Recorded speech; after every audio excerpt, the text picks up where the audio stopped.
The show is made possible in part by its supporting sponsors: Blue Water Power Group of Companies, Joe's Discount Tire, and AskGuy.ca.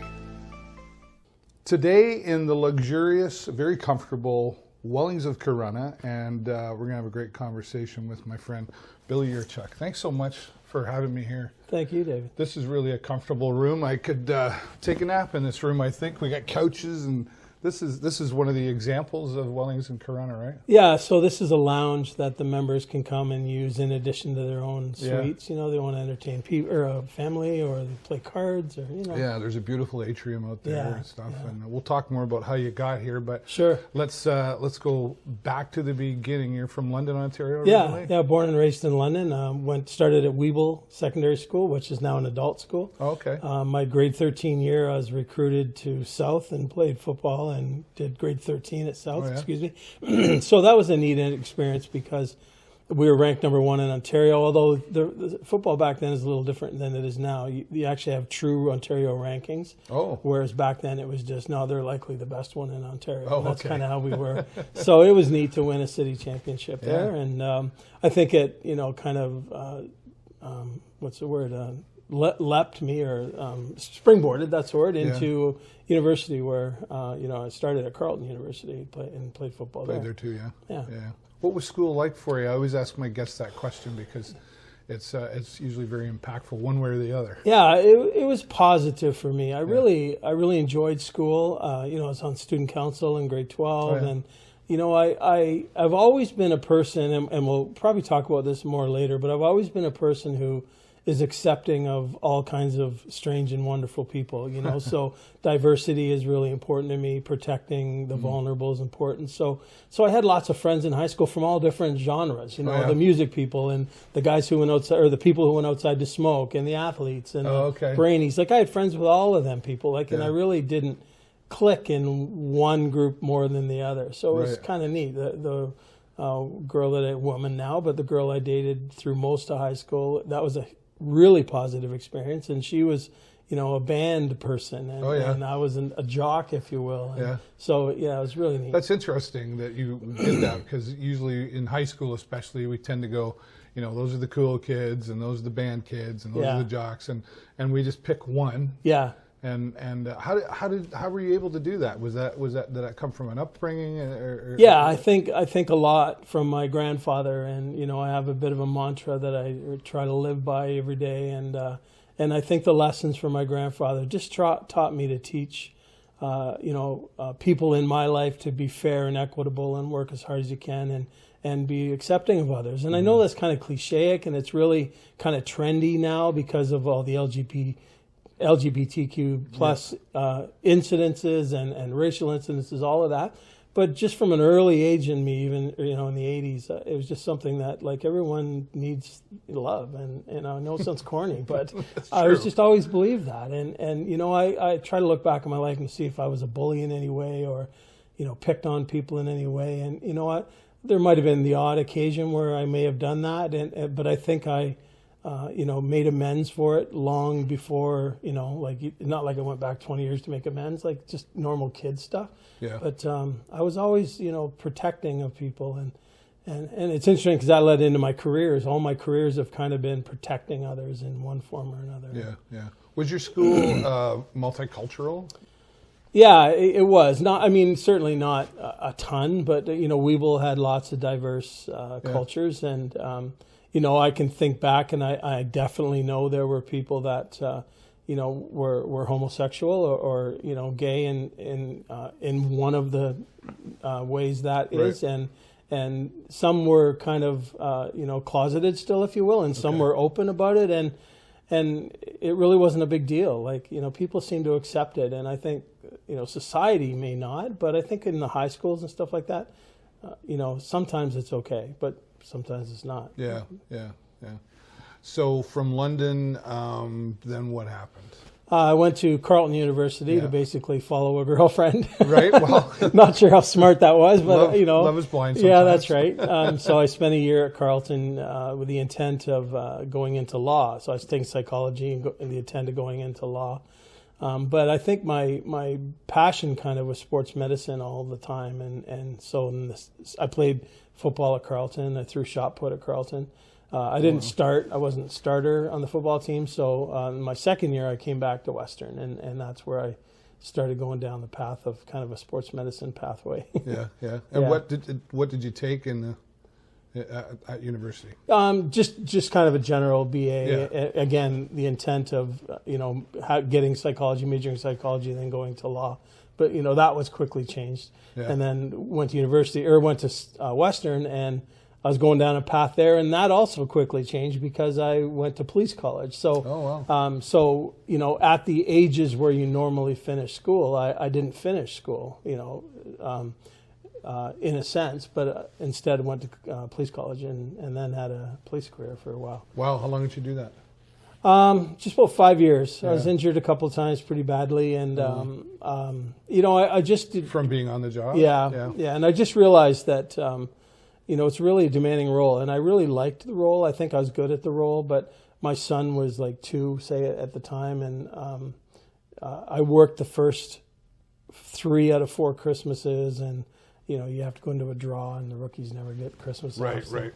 So I just realized that there's probably something I'd rather do and deal with more positive people, because the police department, you really deal with 2% of the bad people, let's say, and 98% of the people you don't really deal with too much, and that's the kind of people that I really wanted to work with. So, yeah. It would be a very negative, you go to work negative environment all the time. Yeah, and again, going back to the lessons my grandfather taught me and things like that, to be positive and help people with positivity, and so I just thought that I would be better served in my life to kind of serve the positive people and not always deal with the 2%. Yeah, right. So when you left that career, what was your next career? So I went to London Life, and I was a financial planner, and I was there for 18 years, which included management, and that's actually a real shift. Yeah, it is.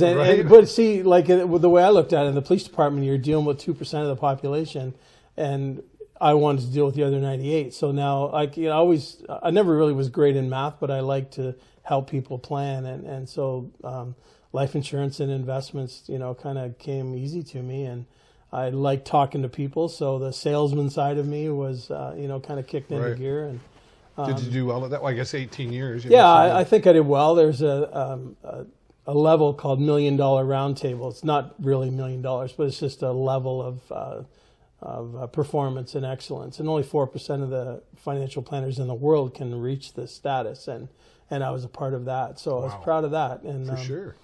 About 2 years or so into that career, I was introduced to leadership. And that's actually what brought me to Sarnia, is they offered me a management position in the Sarnia office. Okay. So in 98, I went from London to Sarnia for that role.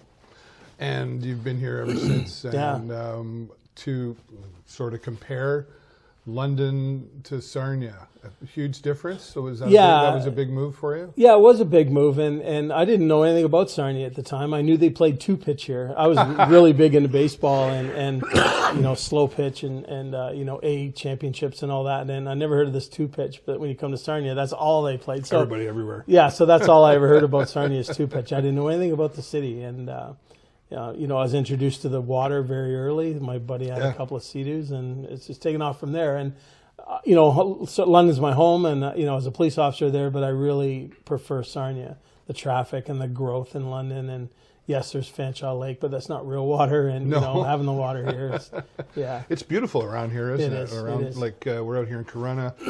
A friend of mine calls it the Southwestern Ontario Riviera. Yes. That's where we live, and that's...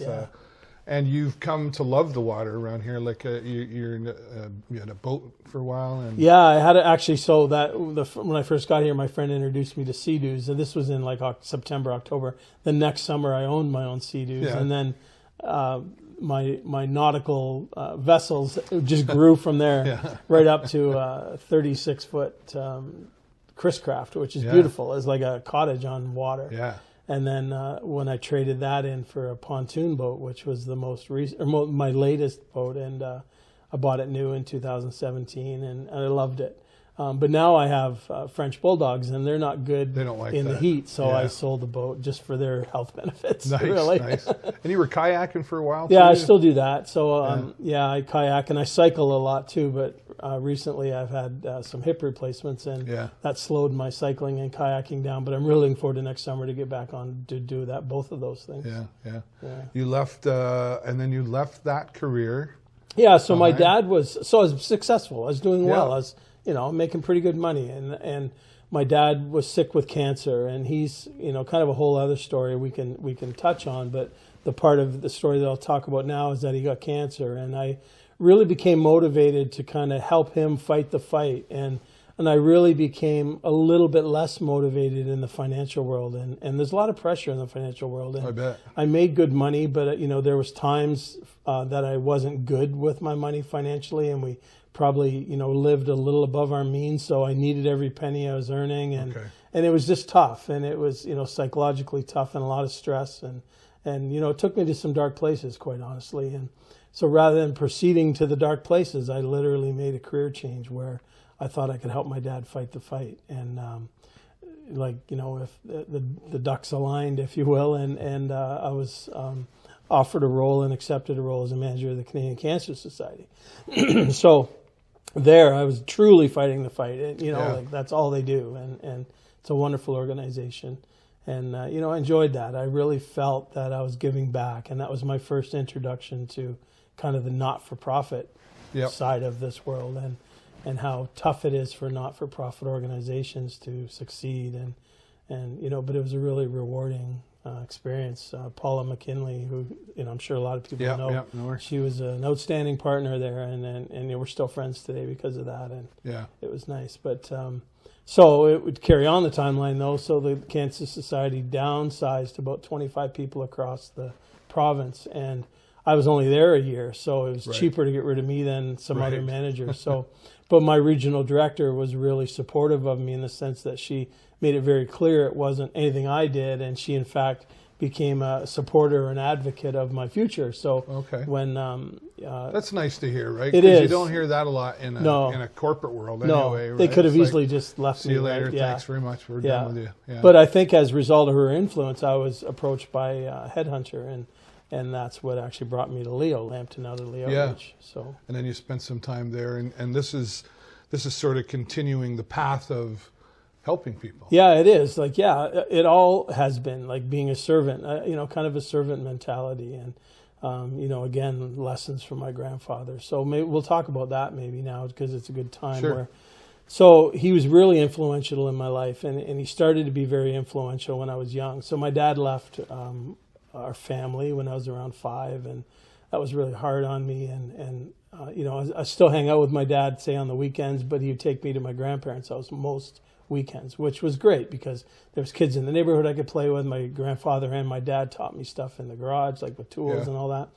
But some really lessons that my grandfather taught that were really not that poignant to me at the time, but he taught me to, give as much effort as possible and treat everybody fairly and always work as hard as you can.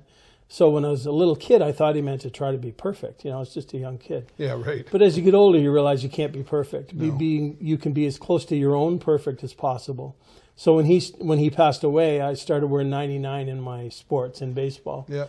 Because 99, 100's a perfect score, and 99's the closest thing to it. Oh, okay. And so my nickname was Nines. I have 99 on my chest. Like it's a big thing. And then other lessons he taught me were they all kind of attributed to I's, like capital I's. So actually, it's not a great picture of it, but 3 capital I's and then 99 and 3 capital I's. And I have this on my license plate as well. Yep. So the I's represent intelligence, innovation, integrity, inspiration, imagination, involvement.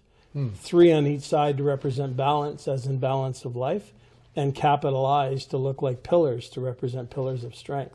So it's really literally a mantra that I try to live by. Yeah, and it grew over years, and I didn't really realize the full impact of it until in my adult life, and then, and how profound it was to my life. And it's on my license plate, it's everywhere. Yeah. And it's really just reminding me to do the best I can. And if I can't do if I'm not perfect, then that's okay. And if somebody expects me to be perfect and I'm not, that's their issue, not mine, because you can't get there. So that's just literally a daily reminder of that. Yeah. So that's really powerful and positive philosophy, but it can be difficult to live by that sometimes, right? It is. I have extremely high expectations of myself, probably unhealthy in some ways. But I'm aware of it. So I think awareness of a lot of things, like, if somebody has a drug problem or an alcohol problem or depression or high expectation of themselves, I think the awareness of it is a huge first step or a key step. So not that I've lowered the expectations of myself, but I haven't let it get so high that it becomes harmful. Right. I did experience trauma, in my life in certain ways, in relationships as well as, in professional career and so forth. And a few years ago, so I've always been heavy in my life, and there have been times in my life that I would lose weight, but then slowly gain it all back. And at one point I was 386 pounds, almost 400 pounds. Really? And so during a large transitional period in my life, 6 or 7 years ago, I was seeking counseling, and I just needed to understand, and I was making some major life decisions with regards to relationships and all of that I needed to make sure I was doing the right thing. And through that, I said to him, "Oh yeah, I've lost a few pounds recently." And he said, "Well, tell me about that." And I said, "Well, there's been times that I've lost weight and gained weight." And he said, "Well, tell me about the times you lost weight and what's happened in your life." And he was writing, and then he turned a piece of paper around. And he said, "Every time you gain weight is when you're in trauma, and every time you've lost weight is when you're coming out of that trauma or not in the trauma, and you bounce back and forth on that." And he said your physical body is related to your mental body. He goes, as obvious as that is, people aren't aware of that. And it was really profound to me to realize that. And so, there was a time most recently I've lost like 148 pounds. And doing that was using keto and a lot of walking. But mostly what it was is being aware of how I was feeling and how I was doing and how it affected my physical being. So if there's ever a time now in my body that I gain weight, I answer myself like, why? Right. Why is that happening? Of course, everybody gained weight through COVID, and so did I. And I attributed that to COVID, and I've since lost that. But instead of bouncing up and down with my weight, I've been able to keep it off for the most part. I still have about 60 to go. It's interesting because the mind is a powerful thing, right? And your minds, you always hear that, think positive and mindset and all that stuff. And I think many of us hear it, but we don't. I don't think we take it seriously enough, right? Yeah. So you've taken that on, and I appreciate you sharing the fact that you've gone to counseling, because we sort of talked a little before we started the camera that men don't typically like to say, "No, I need help and I need to go to talk to a professional about that." Were you okay with that right away, or did you have to work yourself up to being okay with going to a counselor? No, I think I was okay, and I think I was okay because I needed answers. So I was seeking answers. It wasn't as if I was just drifting in life unhappily. Like I was at a point where I needed guidance and I needed some advice almost to make sure that I was doing the right thing, making rational decisions with regards to the major changes that I made in my life at that time. And I was raised by women. Like as I said earlier, my dad really wasn't too much in my life, and I had my mom and two sisters, and so I almost have the sensitive side, if you will, that a lot of guys don't have, or at least they pretend they don't. They pretend exactly. They pretend they don't have. So I've never really been, never really had a problem with that. Like I've always, again, protected vulnerable people and supported diversity and was an advocate against negativity and abuse and all that. And I think a lot of that came from a protector mentality that I learned probably by being raised by women and the influence of my grandfather. Yeah. So, how are we doing today with, you talk about diversity? Boy, we can take that in so many directions, but how do you think we're doing as a society, at least around here? Yeah, I think the awareness is getting better. I think people are getting braver, and they're, kind of revealing their true identity in very positive ways. As a society, I think people like to think that they're fully non-racist and non-discriminatory and all of that, but we have a long way to go. And you'll get glimpses of positivity, but then, day-to-day sets in, and then people are still suppressed and people are still struggling, and a black man gets treated differently than a white man, and I don't care what anyone says, it's happening. And it's maybe not as obvious it was back in the day, like in the whenever 40, 50, 60s and all of that, but it's definitely still there. And I have a lot of empathy for that and relationship relate to it in a way that, not that I can experience it. I'm a white dude, but I have a t-shirt that says I'm not as white as I look. And I love the t-shirt because my grandmother has indigenous in her bloodline, and therefore so do I. And I'm just really really sensitive to the vulnerable people and the people in our society that are getting Are we becoming more divided than we were because of diversity? Maybe, but the right side of that division, I think, is getting larger. So I think it's divided, but it might not be equally divided, right. And that's probably a good thing, because the smaller group that's getting smaller every day, I hope, that is still negative and against all that. Like, I want to be divided from them, because if I can't help them see and help them open their eyes to reality and help them becoming more acceptance, then I'm not going to waste my time on them, because there are people on the positive side that need the support. Surround yourself with the right people, right? Exactly. It's an old saying, but it's my wife and I talk about it all the time.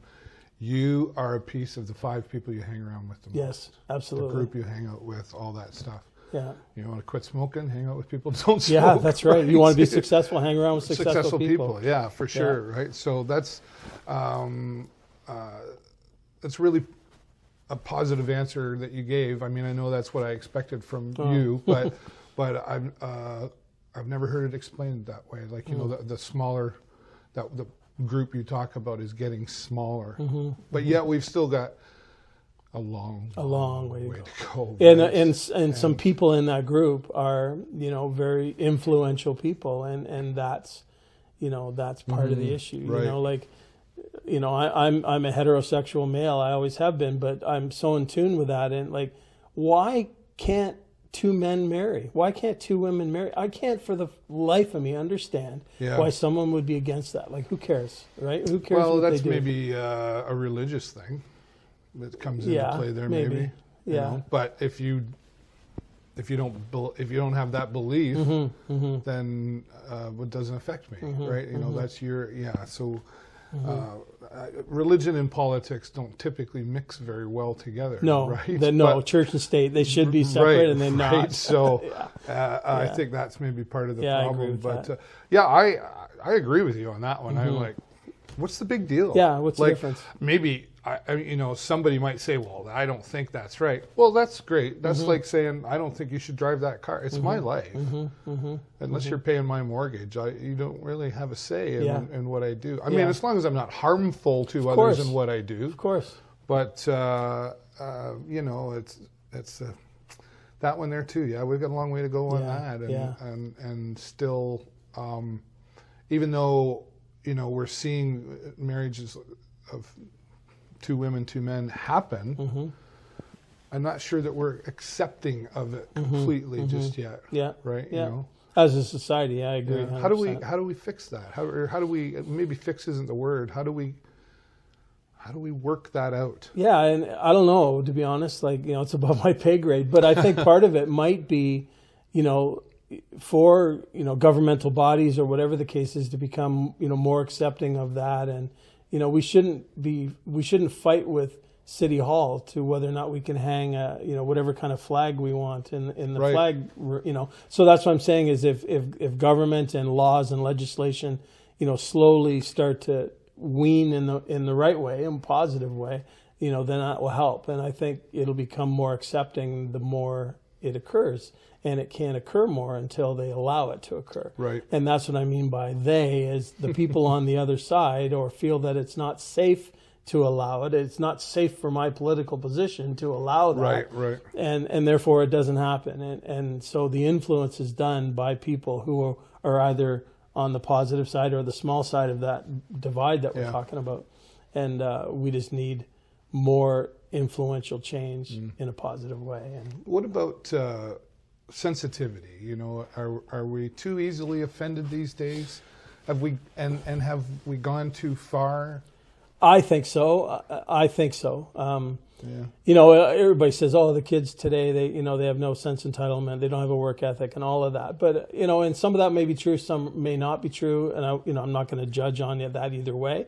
But the young generation was raised by us, right? So if that is true, then we've let them do that. Well, you know, when I go to a restaurant and I see a child at the table with their cell phone or tablet watching cartoons, just because it keeps them quiet, it really it angers me. Yeah, I'm like, me. Why are you not talking to your child at the table right now? Yeah. And a lot of it is technology, the way you're talking, but also people hide behind a keyboard.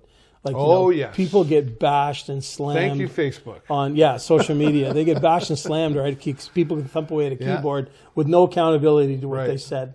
You know, and I don't mean this in a threatening way, but don't type about me, David. Come and see me and let's talk face to face. I'm not talking about fighting. I'm talking about talking face to face. Let's sit down and have an adult conversation. If you have the courage to do that, and I have the courage to do that, then okay. But if you're going to stay at home behind your keyboard, like, that's not courage. Yeah. And that's I've seen that happen, and then I've walked by that person in public, and they just keep going. Yeah. Or they'll go, "Hey, how are you?" Yeah, right. I mean, did you forget our conversation? Yeah, I know. Right? Yeah. And you know, I kind of laugh at people sometimes because obviously I'm a big Facebook junkie. That's kind of part of my living. But I hear people say all the time, like, "Oh, Facebook's terrible." Facebook is not the problem. No, it's not the problem. It's the people using it that are the problem. Yeah. And that we call them keyboard cowboys, right? You know, and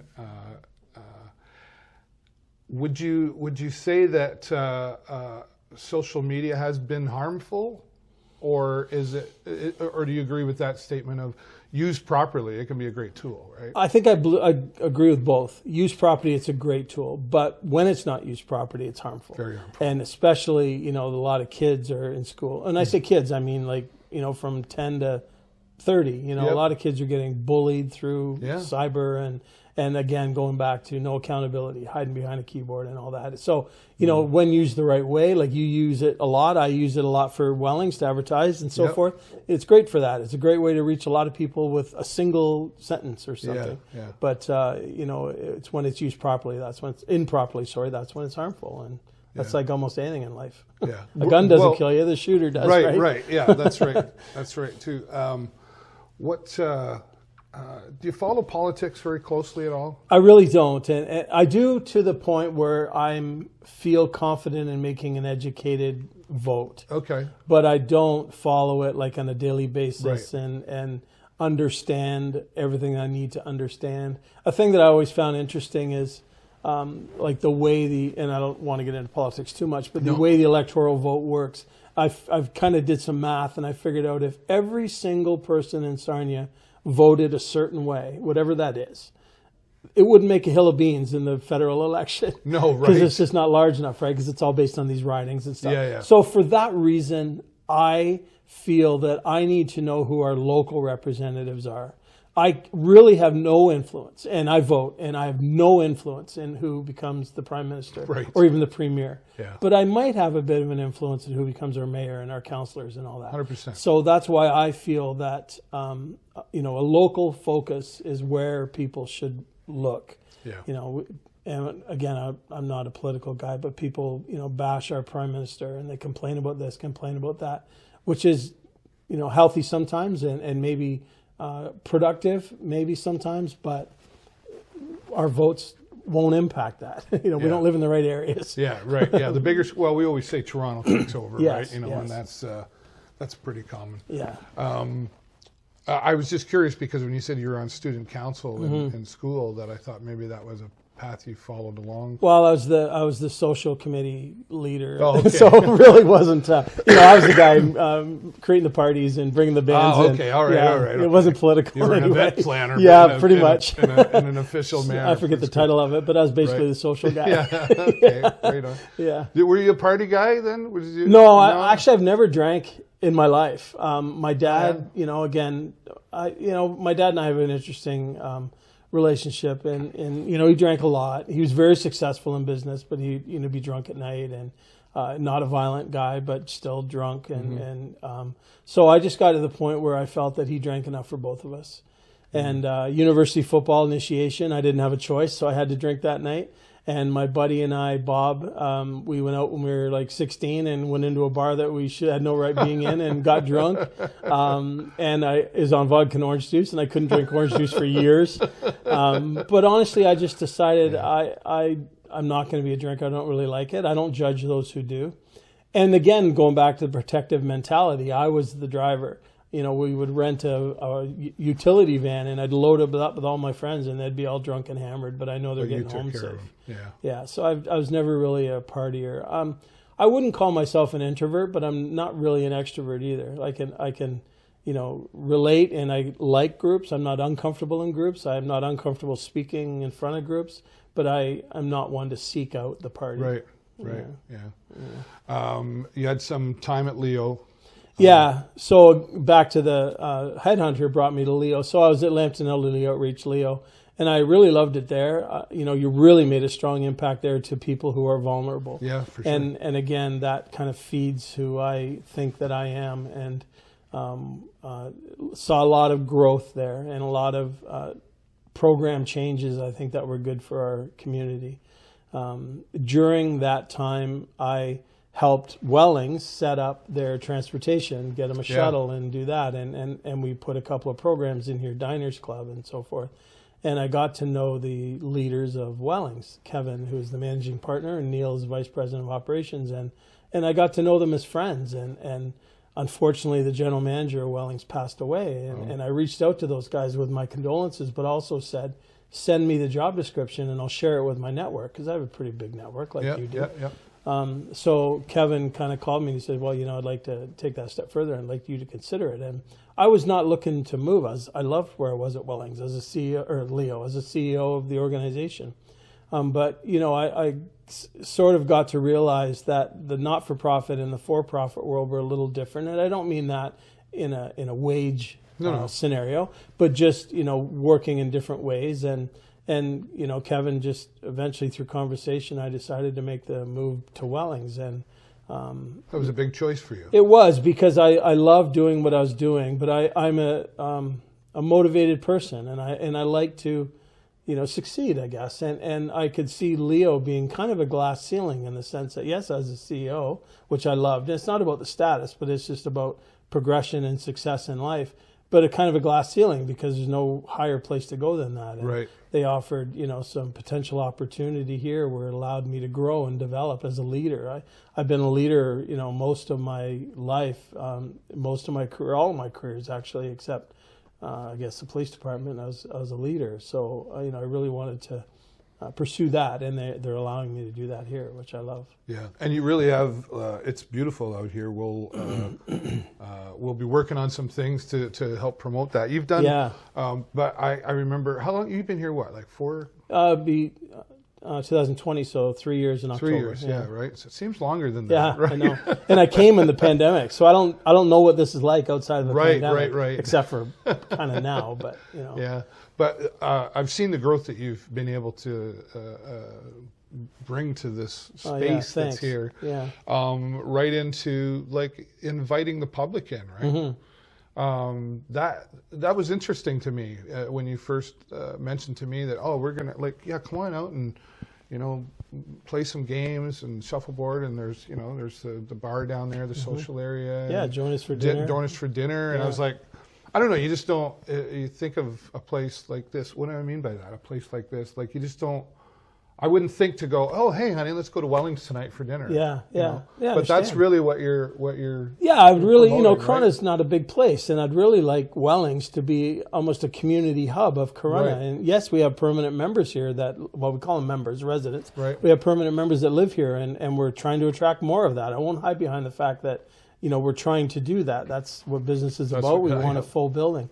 But in the meantime, if we can, provide some community aspect and a place to meet or a place to go for fish and chips or, over Thanksgiving, I bet we had 8 or 9 families here that had anything to do with Wellings, had their Thanksgiving dinners here. Nice. And that's just outstanding. Like, we love that. So, and it's such a comfortable space too. Yeah, and it's very welcoming from the moment you walk in the door. Yeah, I think it is. And the atriums are fantastic. If you've seen it, but if people haven't seen the atrium, you have to see this room. Yeah. But we have spaces in the building like we're sitting in right now that people can have little private gatherings. And so I just wanted, bring awareness to the building, bring it as a community location. We have a fantastic chef and food and beverage manager and their team. So show them off, and have dinners and breakfast on the weekends or fish and chips on Fridays, and come in, join us. And it's growing. Yeah, it is growing. That effort's coming along. Yeah.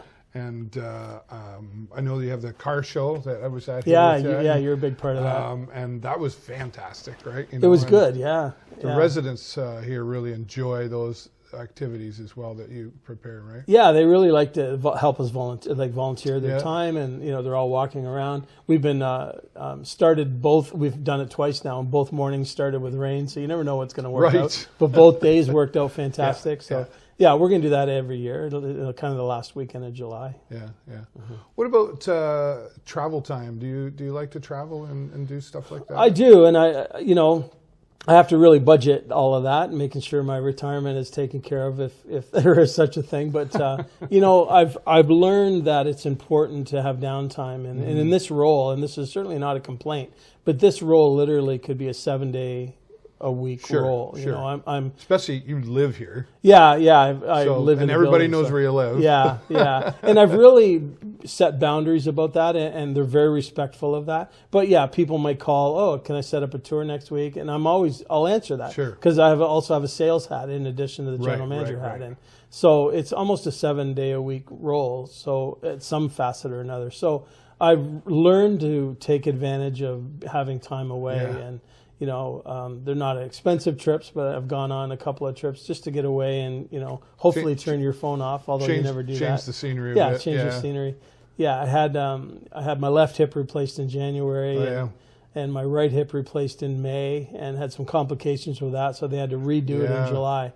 So I felt so bad for you when you told me that. You were like, brutal. I had to go. I'm like, oh, Billy. Yeah, they tore it all apart, cut out all this tissue. It was nasty. But so it's been a pretty tough year, and I still hobble around. I'm still rehabbing all of that. So, it's nice to have some time where you can just relax and, get away from it all, if you will. And I don't mean that in a negative way. I love my job. Yeah, but you still got to have time. You got to have the downtime for sure. Yeah, and I think people have to build that into their life in some facet or another. If you can't afford to go away, stay home. But, or go to London for the weekend or something. Yeah, go to the park. Go to the park. Yeah, Canatera, hang out in the park.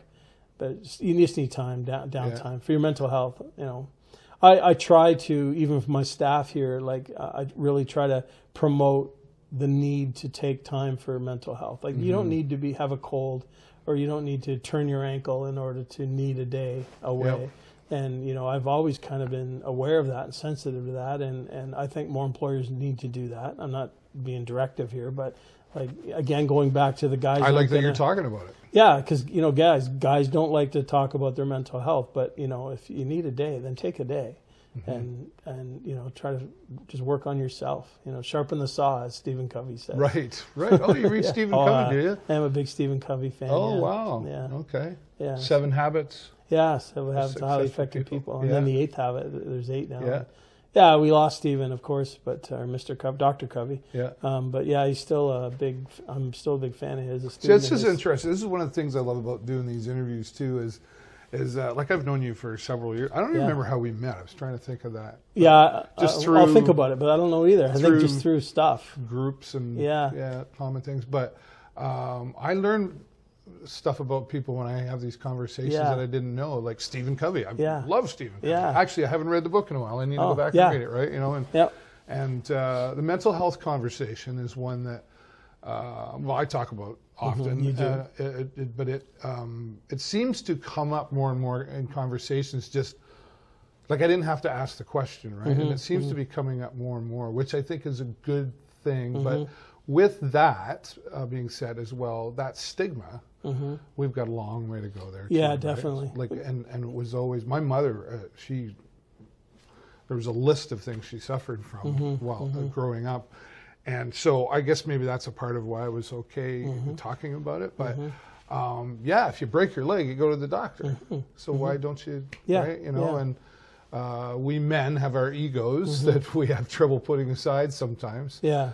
So is that something, being able to talk about that, is that come from grandfather? Well? I think so. Grandfather and the way I feel about it is I'm a pretty open book. Like, there's certain things, of course, you keep to yourself. But if there's something that I've experienced, even very, very negative, or very dark, because there was a time I literally sat in a parking lot facing the bridge when I was deciding to leave the financial world because of the financial pressure I put on myself. That bridge would bring life insurance and bring safety to my family financially and all that. And I had a day that I literally sat in a parking lot and stared at the bridge, and that was the decision. The decision was to go up on the bridge or to change careers. And I changed careers to relieve pressure. And it worked. So I feel that if there's something in my life that I've experienced, if I have the courage to share it with whoever wants to listen, and if one person is influenced or impacted by that in a positive way, then it was all worthwhile. If I kept it all to myself and I've never told anybody that I sat in that parking lot and I never told anybody why I really changed careers, then that didn't do anybody any good except just keep me closed and keep me, from helping people. And I know that sounds cliche, and I'm certainly not a savior of any kind. I made so many mistakes in my life, but I just feel if I have the courage to share that, somebody might think, oh my God, like that big thug and that big meathead, I'm just kidding, but that big meathead can think that way, then maybe I can too. And if they seek help, I've done my job, and my grandpa would be proud. Right. It is true. We call it the cliche, if I can just impact one life. But it's true. It is. That life you're impacting, who knows what they will do. Every life is one life. Right. Go back to voting. Okay, well, one vote may not make a difference, but the accumulation will. And every message. Are you a half empty or half full kind of guy? Probably 3/4 full, because honestly, and it's not in a utopia state. It's just, good things can come out of anything. Good thing. Like, I would not. Is there greatness in everybody? Yes, there is. And people, I think it's a self-awareness as to how much you show and how much discipline you have to stay on the greatness side of you. Right. It's so easy to go onto the negative side. It's so easy to send that nasty email. It's harder to stay on the other side. And when you're going through brutal, consequence or hell financially, and for you to stay focused and positive is tough. That's work. I've always said, seek out the greatness in everyone, including the ones you don't like. Yes. That's the tough part, right? Yes. We all have somebody who annoys us or we've had an experience with, and we just think you're just such a jerk, whatever. Do you do that? Do you still seek out the greatness in I do, because as much as I can, right. Because you don't know there's a point of okay, that's just not worth my time. So I do a lot of reflection and awareness, self-awareness, and I think about how complex my life is. And I don't mean, smartness and all that. No. Sorry, alarm. Oh, that's okay. But how complex my life is, all the little intertwinings with my kids and my parents and my dad and my job and all that. Every single person is that complex. So for you to have a bad day, or for you to become a jerk one day, and then for me to say, oh, that guy's just a jerk. Well, you have to understand how complex that guy's life is, and something has caused him to feel that way today. And you can either choose to be positive or be negative toward that person. There's a thing called emotional intelligence, and I'm another fan of reading that, a student of that. And essentially what emotional intelligence is like a fulcrum. So here's the thing, and here's what happens to you. So this is what's happening, and you hit it, and this is how you react. So usually something happens to you, and you react. Yeah. So what emotional intelligence teaches you to do is something happened to you, now you can decide how you react instead of a quick impulse reaction. So when you talk about, do you try to look for the goodness in people? I do, and this lesson has taught me to pause, seek to understand why, they might be feeling that way. Yeah, what's happening in their life. Yeah. You don't know what's happening in someone's life. You don't. Yeah. And if they're a jerk every single time they're around you, then they're just... Well, some people are just jerks. Right. I'm sure I am a jerk to some people. Yeah, but... guilty, right, for sure, guaranteed. Yeah. I always say it's just a test. Yeah. And once in a while, there's a major final exam. Mm-hmm. There is. It's mostly just a test, and like sometimes the best response is no response at all. Yeah, right. Yeah, that is. Yeah. And that's a hard lesson to learn. I if I went back, I could go, I always react. Yeah. Now I'm a little more. Yeah. I'm not perfect at it, but I'm a little more like, okay, let's just hold on here. Yeah. I'm just going to process this before. Yeah. Because especially when emotions get involved, right? Yeah. Because we all have them. Yeah. And anger is one that I think is underappreciated in a way. It's okay to be angry. Sure it is. It really is. Yes, it's healthy. But you either punch a wall or you go for a walk. Yeah. Right?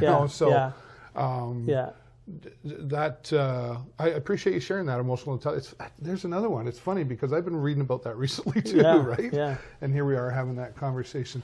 So I guess you could say you're a philosophical guy. I'm not sure how smart I am, but you're not Socrates or anything. But I'm aware. I'd say you're pretty smart, but you're aware of philosophies and mindset, and then I would say it sounds like you turn that into your leadership here as the leader here at Wellings, right? I try to, I look at myself as again servant mentality and try to be kind of consultative in the way that I approach things. Like I'm not going to force something down your throat. I'm not going to thou shalt do this. I try to understand this is how why. It's going to be. Yeah. I mean, it's hard. It's hard every day, and some days you're better at it. But I think I've had a lot of positive influence in my work life. London life taught me fantastic leadership strategies and motivational strategies. I used to work under Pete Arson, who was a regional director at London Life, and I'm not even sure what Pete's doing now. I know he writes an article in First Monday, but he was really influential in my life in a business way, in a leadership way, and a servant mentality. And everyone has flaws, and nobody's perfect, but he's really influenced me that way, and so I attribute a lot back to the London Life days and their development and him personally. That's awesome. Yeah, you're cool. A sports fan too, right? Yeah, big time. Yeah. Are you a Leaf fan? Is that who? Well, it's funny because I had this conversation yesterday with a guy. He's a big Bruins fan. No, I am a Leaf fan. But I also like Montreal because I like Cole Caulfield. I like Boston because I just think they're a cool team and what they've been able to do. I like Stamkos, so I don't mind the Tampa Bay. Right. So the way I look at myself is I am a true sports fan, but I'm not a loyal sports fan, except when it comes to the Yankees. Oh, is that right? Yeah, I've been a Yankee fan since you're I a was zealot 3. there, are you? Yeah, true blue. But I like the Jays because they're Canadian. Yeah. I like Baltimore this year because of what they're able to do. So again, I would say true sports fan, not a loyal sports fan. I played university football and high school football, but I really don't follow it. And the main reason I don't follow it is because I think it's a waste of time to spend all day Sunday to watch TV. So I know that sounds silly. I'll give you a couple hours at a hockey game. I know it's different, but I love football. It's just, I don't watch. And you're a Sting fan? Yeah, big Sting fan. I see it every game. Yeah, I'm there every game. We go there every game. Last year, because from London, we had Knights tickets and Sting tickets, and we traveled back and forth. But nice. So that was exciting for you last year to see the Sting and London go at it. It was, round, right? yeah. And you know what I found, and I hate, I don't know how far-reaching this will go, but nobody's watching. I find the Knights. I find the Knights are very well talented, so well coached, but they're dirty, they're nasty, and they do dirty little stuff behind the plays that nobody sees. And I know every team does, but not as much as those guys do. And they call it hunter hockey. Yeah, and you just get a depreciation for their style sometimes. Yeah. But I love the Hunters' success. I love the Knights' success. But Stinger are, they're my boys. Yeah, for sure, right? And are you liking what you're seeing so far? I mean, even though currently this comes out now, here I'm kicking into commentator mode, but they've lost 3 in a row now. Yeah. Against teams you would think they would. It seems like they play the teams that aren't so good, and they don't play so good. I agree with that. It's funny though, because you're almost about to say they're losing to teams that they probably shouldn't lose to. Yet at the beginning of the season, we felt that these guys were so young that they would be in the bottom, and it would be a true rebuild year, and they've surprised us. They're really fast. I think they surprised themselves, too. I do, too. Yes, they got to work on defense, and there's lots of things they need to work on, but I think they're having more success than they thought they would.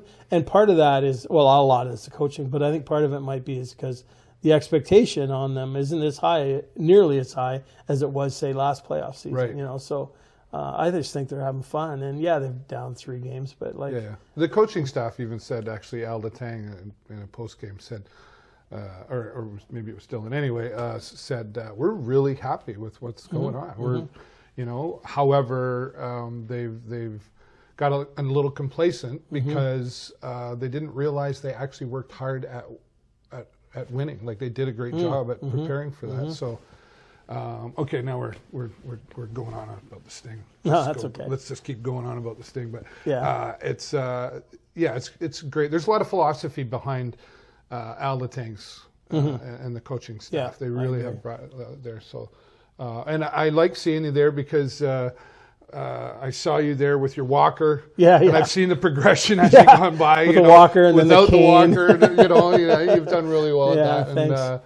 And you always say hi, even if we're live. You always make a point of blowing us a kiss or whatever like that. And that's you're the first one to say hello to people, aren't you? Yeah, I like to, and I say hi to anybody. And like doesn't matter what city you're in. Like you walk in downtown Toronto and you're like this. And right? I'm not that guy. Like I'm saying hi to people and hi, and then they look at you like, why are you talking to me? Weirdo. But they probably reflect on it. They go, oh, that was kind of neat. I'm the first guy to say hi. I just say hi to everybody. Do you? I always. This has always been kind of a test. When you're sitting in the car, waiting to turn, and somebody's turning, and you look at them, and sometimes they look back at you like, what are you looking at? Do you smile and go? I don't know if I'd wave, but I think just either sit neutral or I might nod at them. Actually, how you doing, right? Yeah. Especially if you go up beside them and you're waiting for the same red light. I'd nod at the guy. Something. That's and right. it's interesting. I don't know if such a simple little thing to do, it right? Is. I don't know if this is true, but I heard this maybe on social media that if you nod to somebody you don't know, guys nod downwards, and if you nod to somebody you nod upwards. I don't know if that's true. I want to experiment it. But if you walk up to a guy and maybe he's on the phone so you can't talk to him, and you give him one of those. I have to think about that. Versus somebody you don't know, you give him one of those. I know when I'm on the motorcycle, like, we have the 2-finger wave. Yeah. But if you're not able to, I nod. I nod downwards. Do you, for everybody? For people I don't know. Yeah. Boy, I got to think about that. Yeah, it's a weird thing. This is small in life. It's going to be in my head all day, guys are going to be Billy. going, what do I do now? Yeah. But that's what I heard. You nod up if you know them, you nod down if you don't. I don't know if it's true. So next time I see you, if I nod down, something's wrong. Yeah, what I do. Is he mad at me? I'm going to type something bad to you. Right. This has been a really fun conversation. It is fun, I didn't know what to expect, and I thought, I'm not that interesting. I don't know what he's going to talk about, but this is fun. I mean, I love your company, and I'm not saying that to blow sunshine. I really do. I appreciate that. You do good things for the community, strong things for the community that a lot of the community don't know. And this is my plug to Dave, for Dave, is he just does so much for the community that, you don't know what he's doing, and it's all positive. So, when you're able to take advantage of it or watch his show, I say you do because he's a good dude. I really appreciate that. Man. I'll give him the $20. Yeah, right. Stop this year, but no, honestly, that's very kind of you to say that because there's people don't always realize the behind the scenes stuff, right? Whatever, and like you, I try to do the nicest things I can for people. I'm not perfect at it by any means, but More people we need more Billies. No, more you too. You know, we should figure out a way to turn the table on this and interview you. No, yeah, well, I don't know who's going to. Jay Peckham, actually, he keeps saying he wants to interview me. You should let him. I don't know. Just tape it and then see if you play it. I don't know. That's one of those. I've been interviewed a couple of times. Yeah.